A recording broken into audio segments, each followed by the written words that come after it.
En primer lugar, me gustaría agradecer a las personas que están escuchando su presencia aquí y espero que en el turno de preguntas podamos establecer una discusión interesante. No vengo a traerles respuestas, sino a plantearles preguntas y por tanto espero que me ayuden luego a responderlas.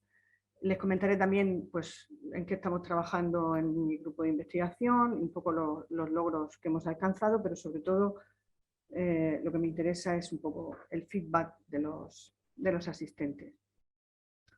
En segundo lugar, y bueno, para que no se aburran, podemos empezar planteándonos esta pregunta. Supongo que si les preguntara que cuántos niños han nacido desde 1978 hasta ahora mediante técnicas de reproducción asistida, pues la mayoría de ustedes me dirían una cifra aproximada. Dependiendo de la fuente que consultemos, pues esta cifra podría rondar los 8 millones de niños. Pero si nos preguntáramos ahora cuántos de ellos son sanos, quizá la respuesta sería más difícil, porque no tenemos toda la información que nos gustaría. Y bueno, imaginemos que el 99% o incluso el 99,9% de los niños que han nacido por reproducción asistida son sanos. Aún así, aunque el porcentaje de niños que no lo son fuera muy pequeño, pues esto es de una gran trascendencia. De hecho, hay datos que nos indican que entre este pequeño porcentaje de niños que no son sanos, pues hay una serie de patologías más o menos comunes, como por ejemplo cambios en el peso al nacimiento. Es frecuente que nazcan con bajo peso al nacimiento, es frecuente que aparezcan complicaciones obstétricas. Luego, cuando son adultos, se está empezando a ver que puede haber problemas de alta presión arterial alta, alteraciones cardiovasculares. Y hace pocos años se presentó una publicación en la que varones mayores de 20 años, nacidos por ICSI, presentaban una motilidad y concentración espermática más bajas que los controles. También, bueno, pues hay algunas enfermedades y síndromes que se han descrito como más frecuentes como consecuencia de la reproducción asistida, entre los que tenemos, por ejemplo, el síndrome de Beckwith-Wiedemann o también síndromes metabólicos como la diabetes.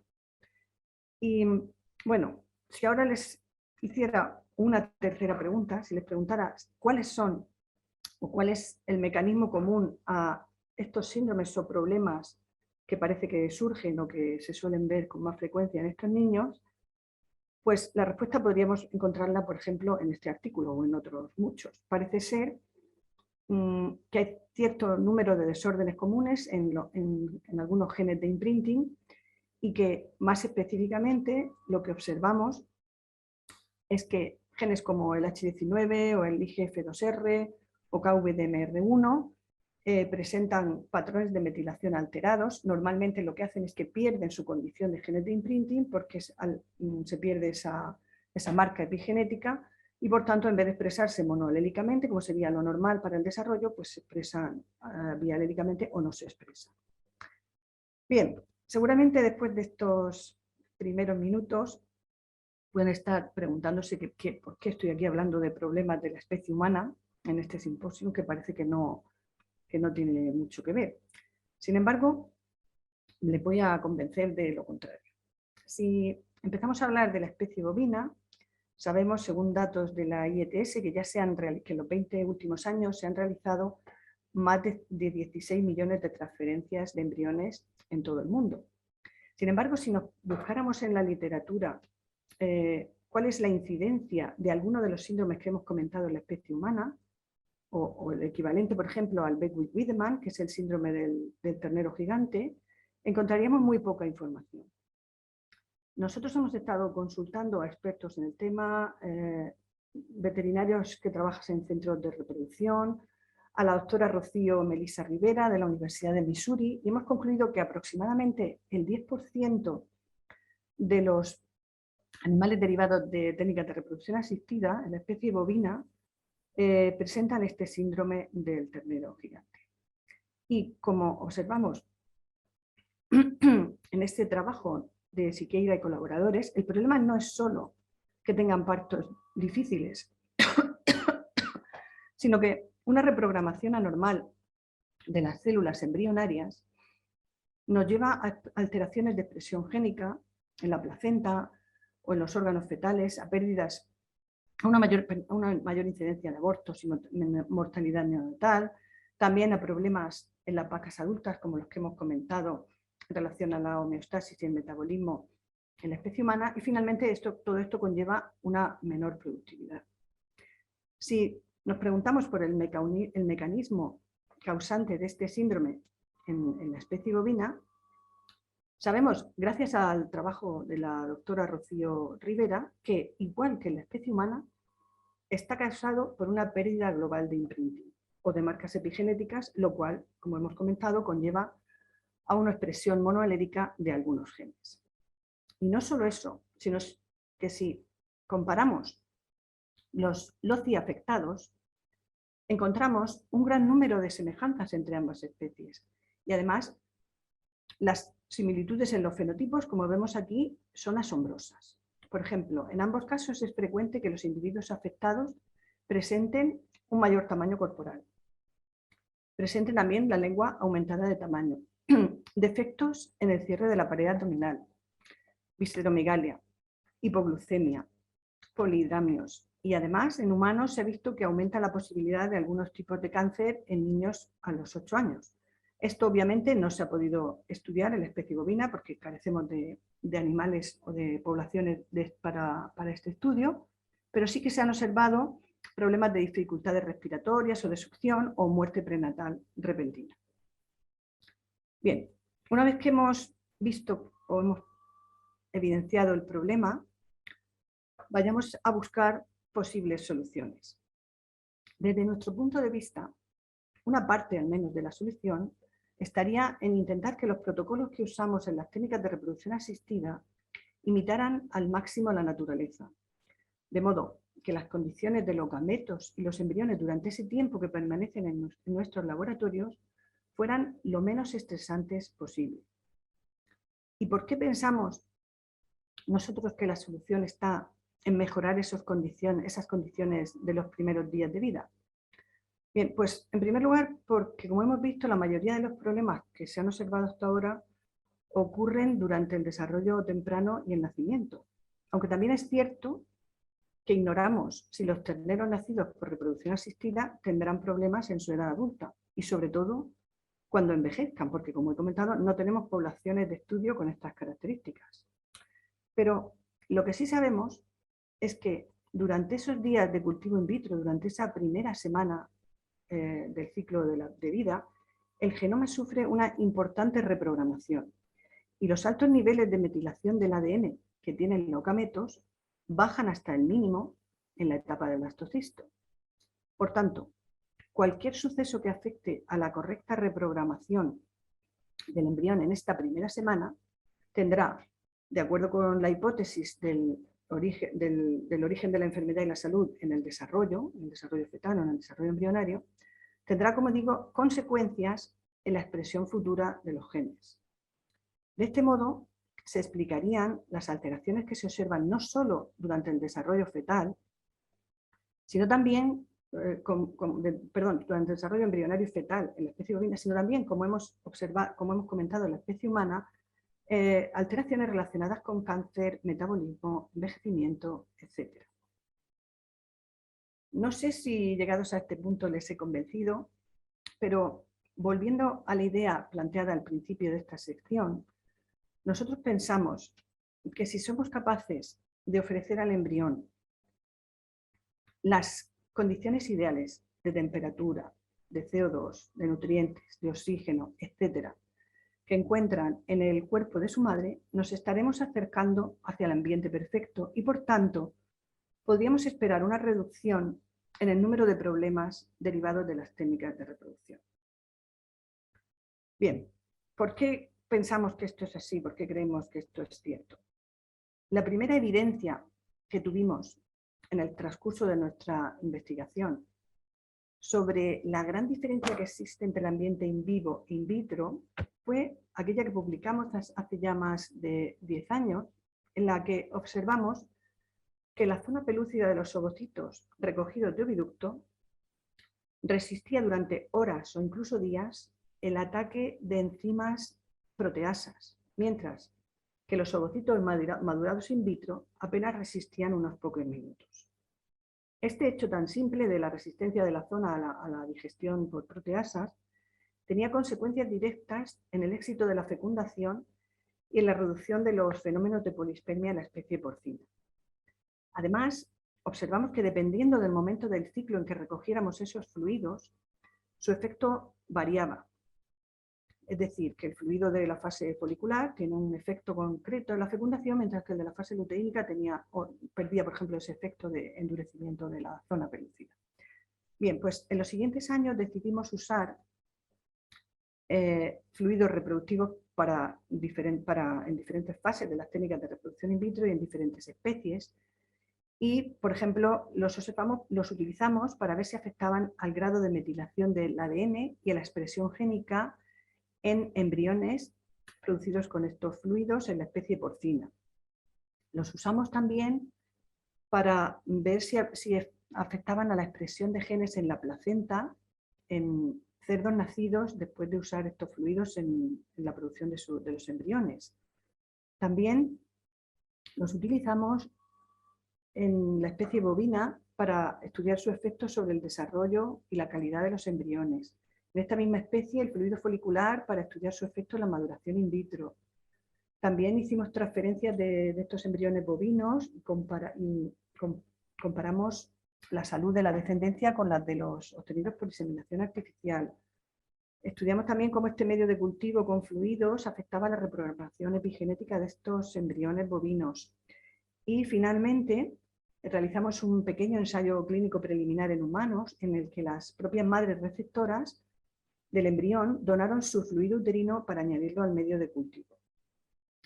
Finalmente, también hicimos estudios en el cerdo para evaluar, utilizando tecnologías de última generación, los niveles fisiológicos de oxígeno en el aparato reproductor femenino y la temperatura entre las distintas regiones y a distintas fases del ciclo estral. Con los datos que obtuvimos, pudimos comprobar que los valores de oxígeno y temperatura que se usan actualmente en las técnicas de reproducción asistida no coinciden exactamente con los fisiológicos, y cuando aplicamos estos nuevos valores en nuestros laboratorios, obtuvimos una mejora en los resultados.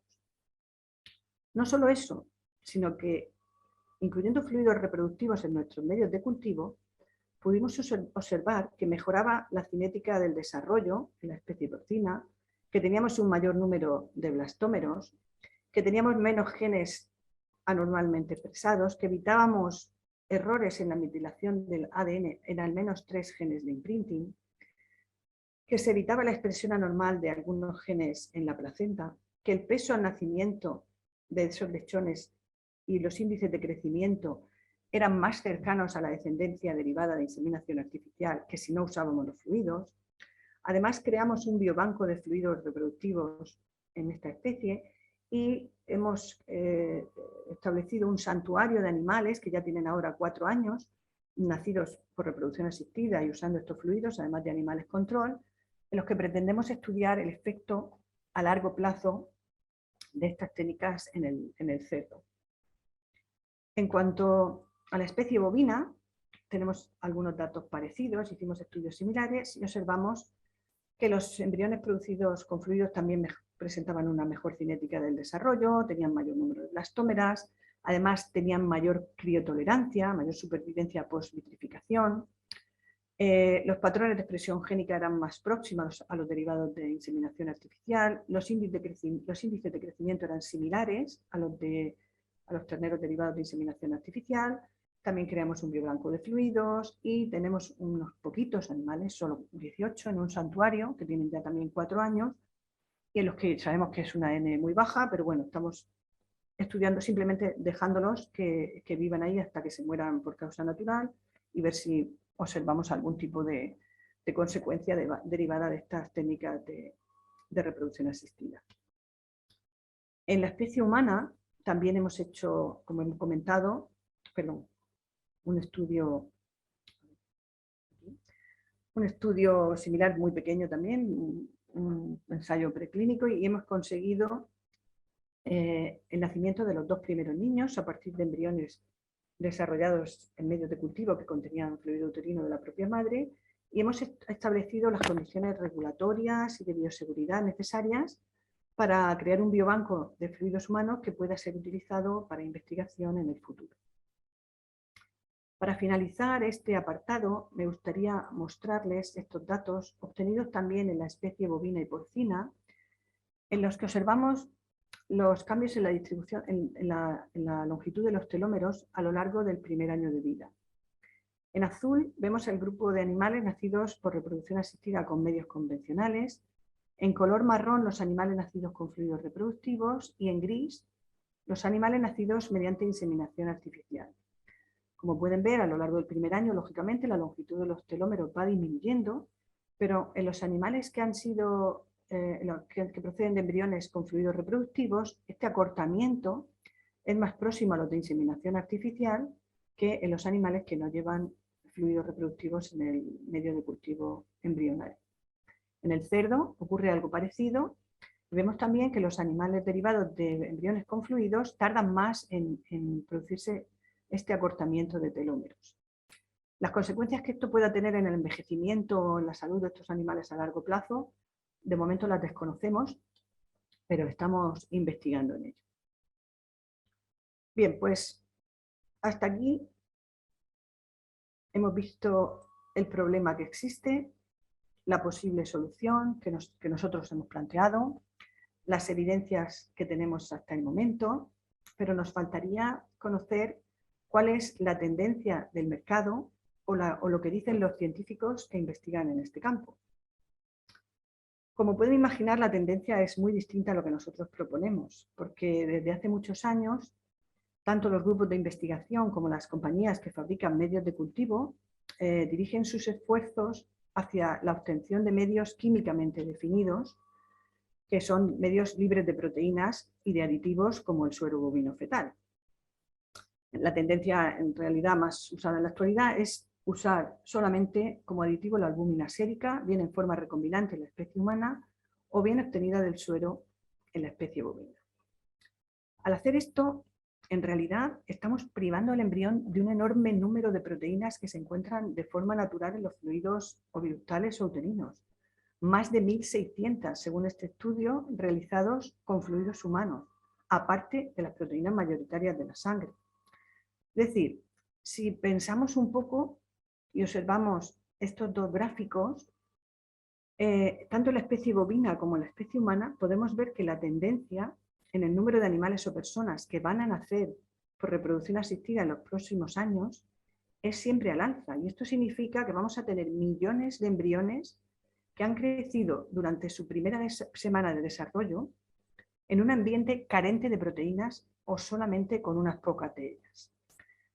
Nuestra idea es que si la naturaleza ha diseñado ese ambiente para que en él existan más de 1.600 proteínas, que el embrión, aunque sea capaz por su plasticidad de desarrollarse y crecer en un ambiente que carece de ellas, tiene que tener consecuencias, al menos en las marcas epigenéticas, y probablemente se observarán en la edad adulta. Como hemos comentado, estas repercusiones no son claras, pero una prueba que seguramente todos conocemos, o un dato que tenemos en la especie humana, sobre la importancia que tiene el medio de cultivo en el fenotipo de la descendencia, es este estudio de hace algunos años que demostraba cómo diferentes medios de cultivo pueden afectar al peso al nacimiento de los niños. Y no solo eso, sino que a los 2 años de edad, el medio de cultivo en el que el embrión creció también sigue afectando al peso. Y como hemos comentado, bajos pesos al nacimiento pueden tener consecuencias sobre el metabolismo o la presión sanguínea en la edad adulta. Esto está generando numerosos trabajos de investigación en la especie humana. Pero, ¿qué estamos haciendo en la especie bovina? Creo que hay muy pocos laboratorios que no usen suero bovino fetal, por ejemplo, para la maduración in vitro. De hecho, en esta reciente revisión sobre el uso del suero bovino, no en reproducción asistida, sino en los medios de cultivo en general, se concluye que a día de hoy no existe ningún sustituto químicamente definido que lo pueda reemplazar en la mayoría de las líneas celulares. Y la misma conclusión alcanzaron Do y colaboradores en esta revisión, en la que indican que todavía no se ha encontrado un sustituto adecuado para el suero bovino fetal en los medios de cultivo que se usan para reproducción asistida en la especie bovina. Entonces, ¿qué tendríamos que hacer? ¿Cuáles serían los pasos a seguir? Como ya les he comentado, nuestra filosofía es que no hay nada mejor que el ambiente natural y que si queremos aumentar el rendimiento o la salud de los animales nacidos por reproducción asistida, tenemos que intentar imitarlo al máximo. Sin embargo, el camino para hacer esto es largo y complicado, porque tendríamos que ser capaces de producir sets completos de medios de cultivo que imitaran al máximo el ambiente natural. Estos medios tendrían que contener, en nuestra opinión, fluidos reproductivos purificados de la región anatómica correspondiente y del momento del ciclo correspondiente al proceso que estamos reproduciendo, es decir, si es maduración, fluido folicular, si es fecundación, fluido biductal de la etapa periovulatoria, si es desarrollo embrionario de los 2 primeros días, también fluido biductal, si es posterior, fluido uterino, etc.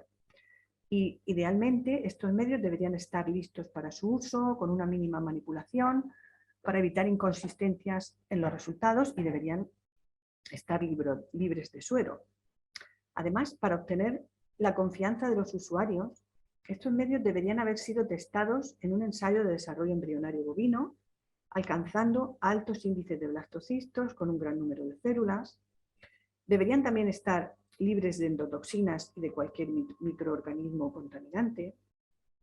Y en un mundo ideal, tendrían que estar disponibles en biobancos o en empresas de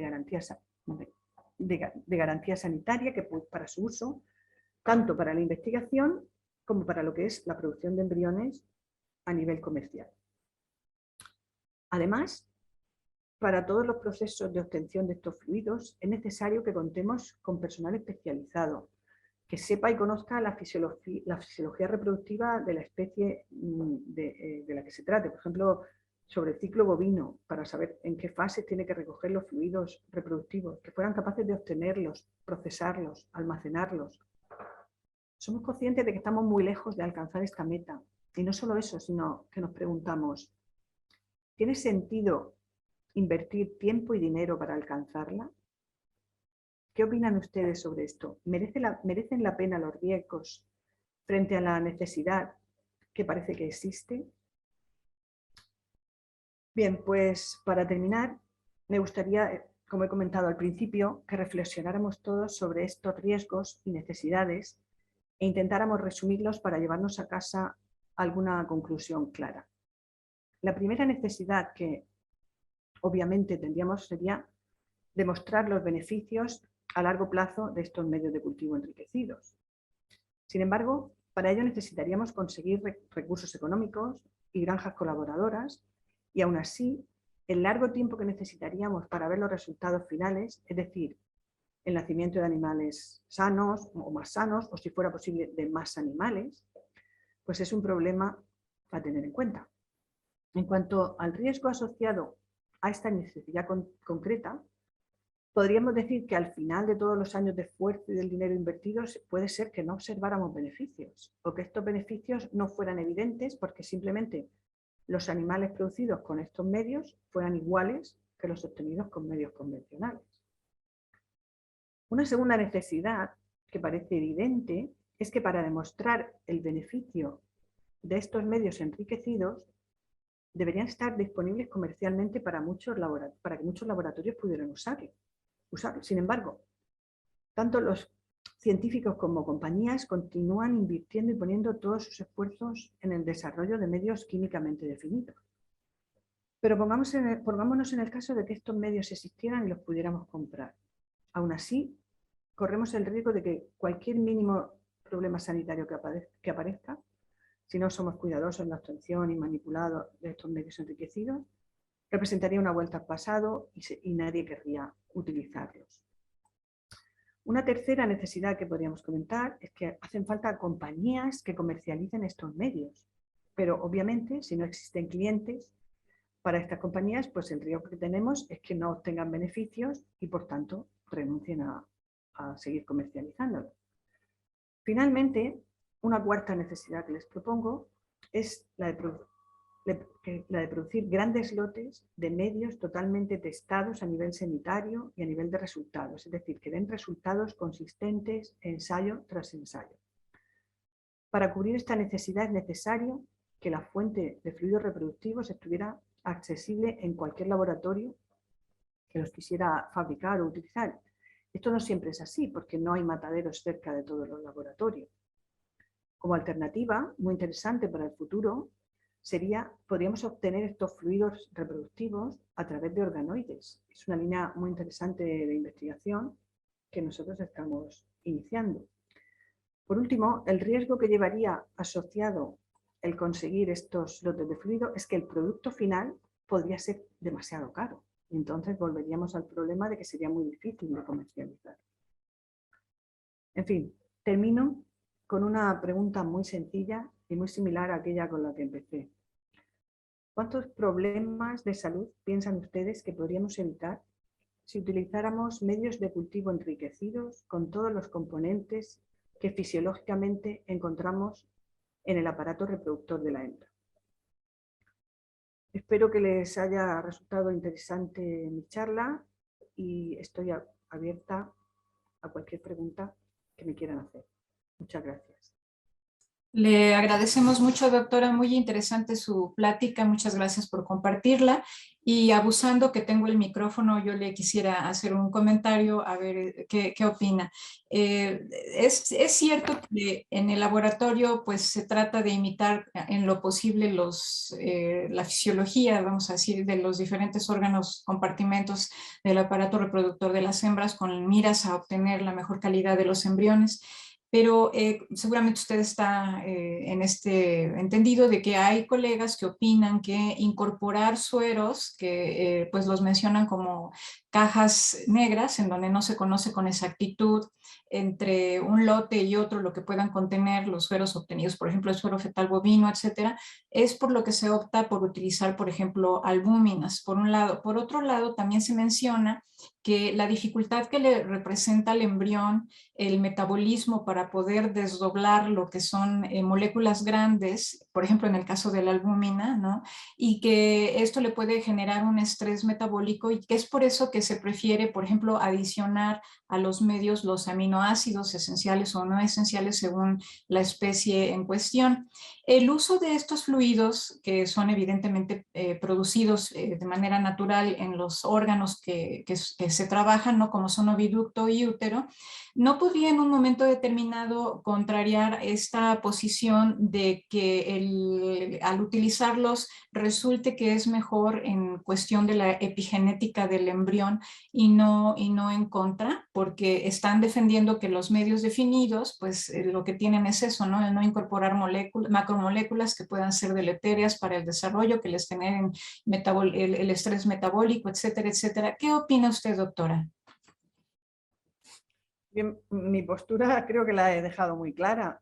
Nosotros pensamos que el estrés que producen los medios químicamente definidos, a los que se añaden aminoácidos, lo que usted ha comentado, pueden no tener una consecuencia visible a corto plazo. Podemos ver un embrión precioso que aparentemente tiene una gran calidad, pero como hemos visto, nosotros en los estudios comparados que hemos hecho, embriones que aparentemente tienen una gran calidad presentan alteraciones a nivel epigenético, lo cual significa que presentarán alteraciones a nivel de expresión génica y que pueden tener en el futuro consecuencias.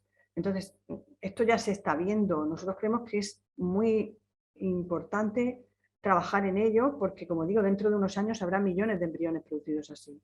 Una cosa es que el embrión sea capaz de desarrollarse y dar lugar a un animal vivo, y otra cosa es que eso no tenga consecuencias, que no tenga marcas alteradas y que eso no tenga consecuencias en el futuro. Por eso le digo, nosotros pensamos que la fuente original de todo lo que el embrión necesita la tenemos. Es como el suero sanguíneo o como la sangre que usamos para una transfusión. No hace falta fabricarla, ya existe, escogerla.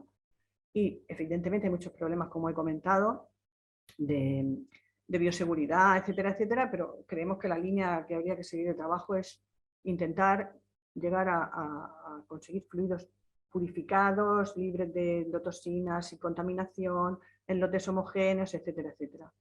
Es una línea, es un trabajo enorme y que probablemente tardará años, pero creemos que es el camino a seguir.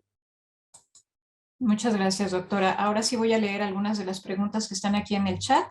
Pregunta el doctor Ambriz, comenta, excelente doctora Coy, pregunto, ¿qué porcentajes obtienen en bovinos de mórulas y blastocistos? ¿Qué porcentajes? Los porcentajes que tenemos son iguales, o sea, no son mayores que cuando usamos fluidos, los porcentajes que tenemos son iguales que cuando no los usamos. Es decir, no se consigue más embriones. Lo que sí conseguimos son embriones de mayor calidad, porque tienen más células, tienen un mayor número de células y son más resistentes a la criopreservación. Pero no, como digo, no espere que el porcentaje de blastocisto normal de un 30, un 35% o un 25%, dependiendo del laboratorio, cuando le ponemos fluido reproductivo no se incrementa. Eso se mantiene. Muy bien, otra pregunta dice, en el caso del oviducto es muy complejo en cada sección, además de movimientos peristálticos que llevan al embrión en sistemas dinámicos a tener contacto con diferentes compuestos del fluido oviductal. ¿Qué proponen? A ver, nosotros cuando vamos a matadero recogemos los oviductos, hacemos una clasificación muy estricta basada en la morfología del ovario, en la presencia de cuerpos lúteos, de folículos, medimos el tamaño, etcétera, y clasificamos los oviductos en función de la fase del ciclo y utilizamos por ejemplo, para el momento de la fecundación, usamos fluido oviductal de esa fase del ciclo. Y para los 2 primeros días de desarrollo usamos fluido oviductal postovulatorio, de los primeros días postovulación, y luego para el día 4 a 7 usamos fluido uterino, también de la fase correspondiente. Esa es nuestra propuesta. Muy bien, pregunta el maestro en Biología de la Reproducción Animal, José Roberto Vázquez. ¿Cuál es la mejor fuente para obtener estos fluidos animales? ¿In vivo o de rastro? ¿De rastro significa de matadero? Ah, sí, perdón, de matadero. Ah, perdón. Nosotros los conseguimos en matadero, porque en vivo es muy complicado y no se puede estar. El oviductal, por ejemplo, es imposible. Bueno, tenemos que hacer cirugía, etcétera. No, nosotros los obtenemos de matadero. Muy bien. Una pregunta del doctor Julio Ramón Ugalde. Gran conferencia, Pilar, saludos. La pregunta es, modelos in vivo para recolectar ovocitos maduros del oviducto, fertilizarlos y transferirlos otra vez en oviducto y colectarlos en útero para ver su evolución. ¿Descifraría preguntas intrínsecas y extrínsecas al embrión? No he entendido bien la pregunta. Quiero decir que si esos modelos in vivo ayudarían a conocer, por ejemplo, diferencias a nivel epigenético. No sé si esa es la pregunta. Bueno, la repito tal cual, es modelos in vivo para recolectar ovocitos maduros del oviducto, fertilizarlos y transferirlos otra vez en oviducto y colectarlos en útero para ver su evolución. ¿Descifraría preguntas intrínsecas y extrínsecas al embrión? Entiendo que sí, aportaría conocimiento y generaría información que podría ser útil, pero es que lo siento, pero me parece una pregunta un poco ambigua o no la consigo entender. Evidentemente los modelos in vivo ayudan muchísimo. Nosotros todo lo que hacemos siempre intentamos tener un control in vivo porque es lo que te sirve para comparar. Y sin él pues no avanzas, pero no sé si con eso respondo a lo que me están preguntando. Muy bien, una pregunta de María Fernanda. ¿Qué tan elevado sería el costo del uso de estos fluidos purificados en comparación a los habituales? A ver, nosotros en eso estamos trabajando, de hecho hemos creado hace poco una empresa que ya comercializa esos fluidos y el precio de un medio de cultivo normal frente a un medio de cultivo suplementado con estos fluidos no hay una gran diferencia, sencillamente porque el porcentaje de fluido que hay que añadir al medio de cultivo es muy bajo, no hace falta añadir una gran cantidad para ver efectos beneficiosos. Entonces, el incremento del precio, por lo menos en la especie bovina, es muy pequeño, no repercute demasiado. Muy bien. Aquí hay una opinión del doctor Julio Ramón. Opina que gran parte de los problemas epigenéticos que pueden tener los gametos al momento de la fecundación, el mismo organismo los detecta y los elimina a través de la mortalidad embrionaria. Sin embargo, en los modelos in vitro, de alguna forma se fuerza la sobrevivencia que luego en el tiempo evidencian las alteraciones que ya se traen consigo. A ver, es cierto, no solo es cierto que efectivamente in vitro usamos gametos que a lo mejor nunca estarían destinados a dar lugar a un embrión o a un animal vivo. También es cierto que muchas de las marcas epigenéticas erróneas o aberrantes se corrigen posteriormente durante el desarrollo del feto en la placenta, es decir, que no todas las marcas alteradas que el embrión tenga en esa primera semana se van a mantener, hay una gran capacidad de corrección de las mismas. Pero también es cierto que los datos dicen que están apareciendo mayor incidencia de problemas o de síndromes relacionados con la diabetes en la especie humana, que es donde más datos tenemos, o es evidente que tenemos el síndrome del ternero gigante en la especie bovina, y eso viene de una alteración epigenética, eso viene de un fallo en los genes de imprinting, de una falta de una pérdida de imprinting. Entonces, algunas cosas se corrigen, pero está claro que no todas. Claro. Comenta a Dilleni Barajas. Excelente plática, muchas gracias. ¿Se requeriría algún tratamiento o modificación del fluido folicular para la maduración in vitro en específico de cerdo, ya que pueden tener exudados del plasma que pudieran ser dañinos?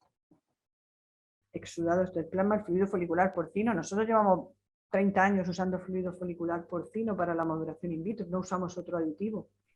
Y tenemos un 95% de éxito en la maduración. Luego en la fecundación es otra cosa y en el desarrollo embrionario, pero la fecundación precisamente, la maduración in vitro en porcino es el único que nos sale bien siempre. Y usamos fluido folicular al 10%. Sí, doctora, gracias. Por último, pregunta José Roberto Vázquez. ¿Estos fluidos pueden ayudar a los problemas epigenéticos que presentan los embriones producidos por clonación? Puede ser.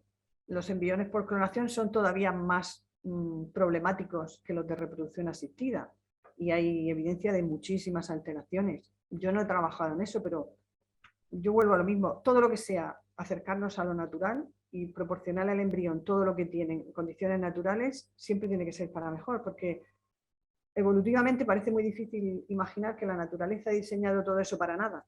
Es decir, si están esas proteínas ahí, si están esos ácidos grasos, eso tiene que ser para algo. No creo que la naturaleza desperdicie su energía. Así es. Muy bien, bueno, no sé si haya alguna pregunta más. Todavía quedan 4 minutos para poder abordar a la doctora con sus preguntas o comentarios. ¿Ya no hay más? Perdón, he perdido la conexión, no sé lo que he dicho. No, solamente invito a que le hagan más preguntas o comentarios, pero parece que ya son todos, así que pues le agradecemos mucho el excelente charla. Comentan felicitaciones por la ponencia, doctora, muy agradecidos por su presencia y pues esperemos seguir en comunicación con usted. Muchas gracias, hasta luego. Pues